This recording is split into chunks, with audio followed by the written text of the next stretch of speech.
Hi friends, this is Rashmi from vlrtraining. Welcome back to our channel. మనం ఇప్పటి వరకు ఎలా డేటా అనేది ఎక్స్ట్రాక్ట్ చేయాలో చూసాము. ఇప్పుడు ఆ ఎక్స్ట్రాక్ట్ చేసిన డేటా మొత్తాన్ని CSV ఫైల్లో ఎలా సేవ్ చేయాలో నేను చూపిస్తాను. ఫస్ట్ మనం ఎప్పుడైనా CSV ఫైల్లో సేవ్ చేయండి. ఫస్ట్ CSV ఫైల్ని ఇంపోర్ట్ చేసుకోవాలి. Import CSV. ఇప్పుడు మనం CSV ఫైల్ అనేది క్రియేట్ చేయాలి.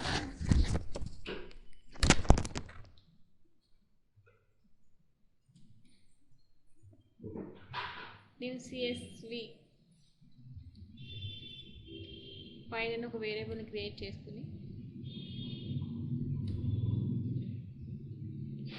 ఓపెన్, నేను నా CSV ఫైల్ని scrap.csv అని నేమ్ ఇస్తున్నాను.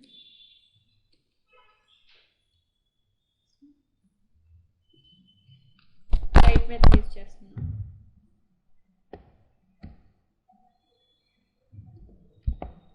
రైట్ అండ్ నెక్స్ట్ రైట్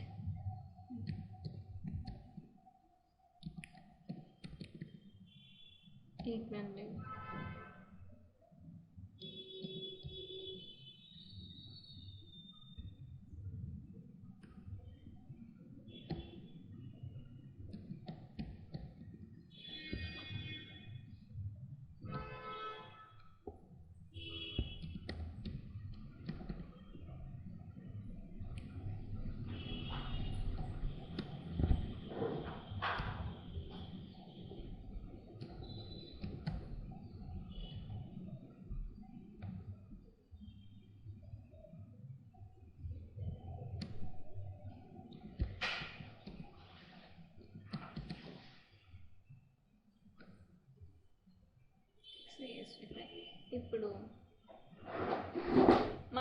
ఇప్పుడు మీకు ఇలా స్క్రాప్ CSV ఫైల్ సేవ్ చేస్తే ఓకే, క్రియేట్ చేసి సేవ్ చేసుకుంటే ఓకే. ఒకవేళ క్రియేట్ చేయబడి నో ప్రాబ్లం. ఎందుకంటే మనం ఇది ఎగ్జిక్యూట్ చేసినప్పుడు ఇక్కడ చూడండి, ఇప్పుడు నేను web.py అని ఒక ఫైలే ఉంది ఈ ఫోల్డర్లో.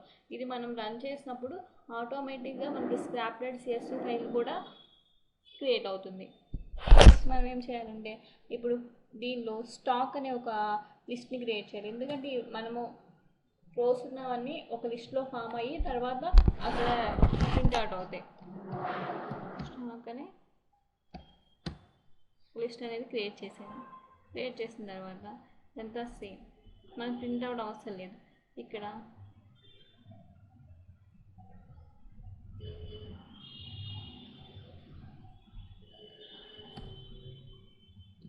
స్టాక్ లిస్ట్లోకి మనం యాడ్ చేస్తున్నాం.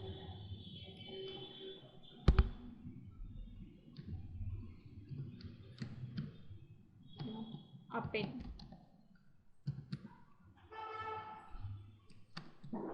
stock title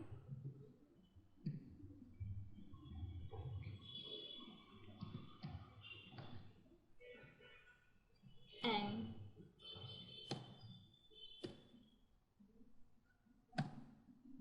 stock dot append current price. Next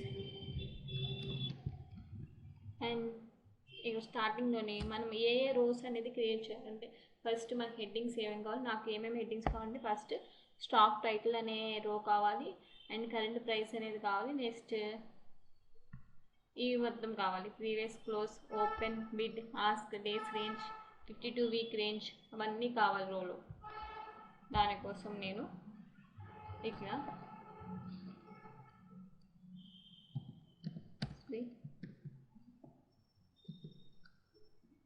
right there.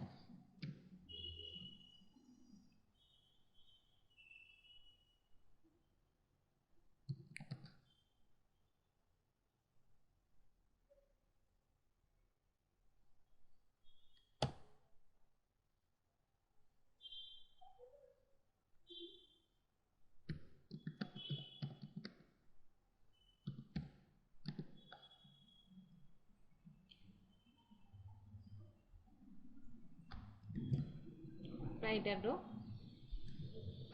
దీనిలో నేను ఇక్కడ లిస్ట్ క్రియేట్ చేసి నాకు కావాల్సినవన్నీ కాపీ పేస్ట్ చేసుకుంటున్నాను. నాకేం కావాలి, స్టాక్ నేమ్ కావాలి,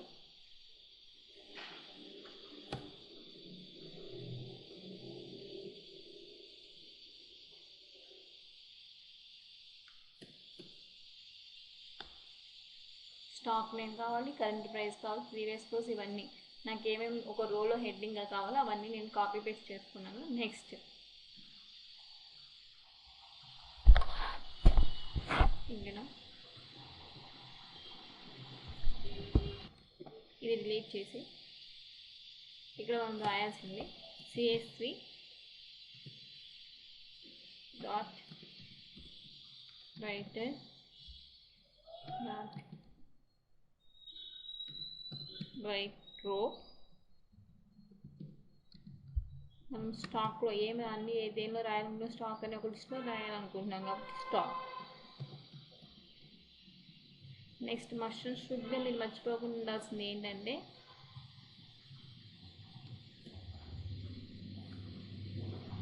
దీన్ని క్లోజ్ చేయాలి. కన్ఫామ్గా మనం ఈ CSV ఫైల్ అనేది క్లోజ్ చేయాలి, లేకపోతే మనకి ఎర్రర్ వస్తుంది. Dot file dot close method. మన కోడ్ రాయడం అయిపోయింది కాబట్టి ఇప్పుడు ఒకసారి నేను దీన్ని సేవ్ చేసి రన్ చేస్తున్నాను.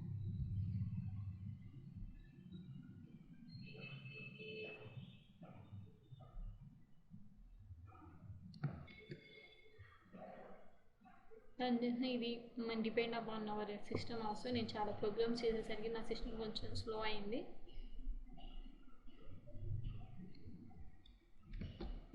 మనకు రైట్ రో అనేది కొంచెం ఎర్రర్ ఉంది, నేను కొంచెం చూస్తాను. నెక్స్ట్ వచ్చేసరికి మనకి చూడండి ఇక్కడ CSV ఫైల్ అనేది క్రియేట్ అయ్యి ఉండింది. ఇలాగ మనకి అప్పటి వరకు CSV ఫైల్ లేదు, ఇప్పుడు CSV ఫైల్ కూడా క్రియేట్ అయ్యింది. ఏదో కొంచెం ఎర్రర్ వల్ల మనకు అనేది ఈ ప్రోగ్రామ్ రాలేదు. నేను చూస్తాను ఏంటో అనేది. Writer stock name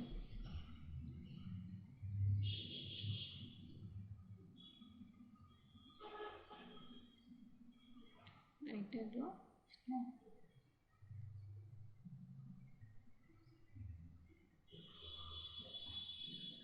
writer. Okay error ఏంటంటే ఇక్కడ రైటర్ రో కాదు, రైట్ రో అంతే, అందుచేత మనకి ఎర్రర్ వచ్చింది. ఇప్పుడు కరెక్ట్. మళ్ళీ నేను సేవ్ చేశాను. నేను ముందు ఈ స్క్రీన్ మొత్తం క్లియర్ చేస్తున్నాను. I clear it and I will run it.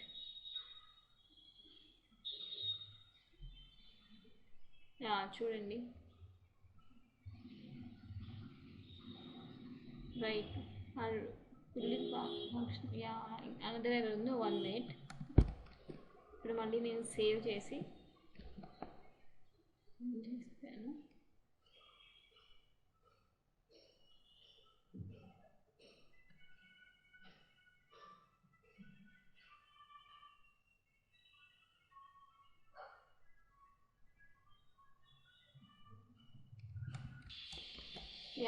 ఇప్పుడు మనకి ఏ ఎర్రర్ లేదు.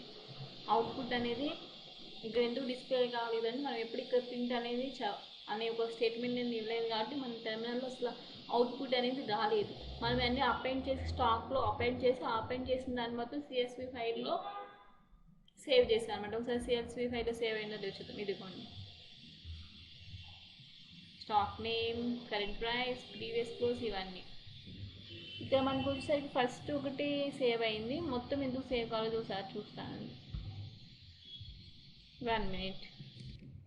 మనకి ఎందుకు అక్కడ ఒకటి ఎందుకు వాల్యూ వచ్చిందంటే మనం ఆల్రెడీ అక్కడ మనం స్టార్టింగ్లో ఇచ్చాము కదా, ఇవన్నీ ఇచ్చేసాము. Like CSV writer stock name, current price ఇచ్చాము. ఇంకా మనం ఎందుకు ఇంకోసారి ప్రింట్అవుట్ చేయాలనుకుంటున్నాము, అందుకే హెడ్డింగ్ అనేది నేను తీసివేస్తున్నాను. నెక్స్ట్ ఇక్కడ మన వాల్యూ అనేది అపెండ్ చేయలేదు. Stock dot append dot append value. నేను తీసేస్తాను. నేను ఇక్కడ కూడా డిలీట్ చేస్తాను చూడండి. నేను నా దగ్గర లేకపోయినా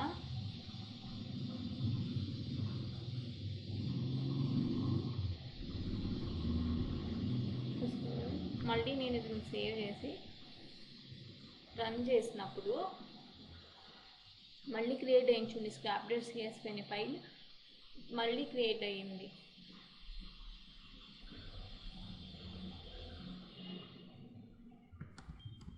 మన ప్రోగ్రామ్ అనేది సక్సెస్ఫుల్గా రన్ అయింది, ఎలాంటి ఎర్రర్ లేకుండా. ఇప్పుడు నేను ఈ ఫైల్ అనేది ఓపెన్ చేస్తున్నాను చూడండి. ఇప్పుడు మనకు కావాల్సిన కొన్ని ఇలా కాకుండా గూగుల్ షీట్స్లో ఓపెన్ చేసినప్పుడు ఈ స్క్రాప్డెడ్ CSV ఫైల్ బాగా ఎవ్రీ రోకి ఎవ్రీ కాలంకి డిఫరెంట్ తెలుస్తుంది. మీ దగ్గర ఉంటే ఓపెన్ చేసుకోండి.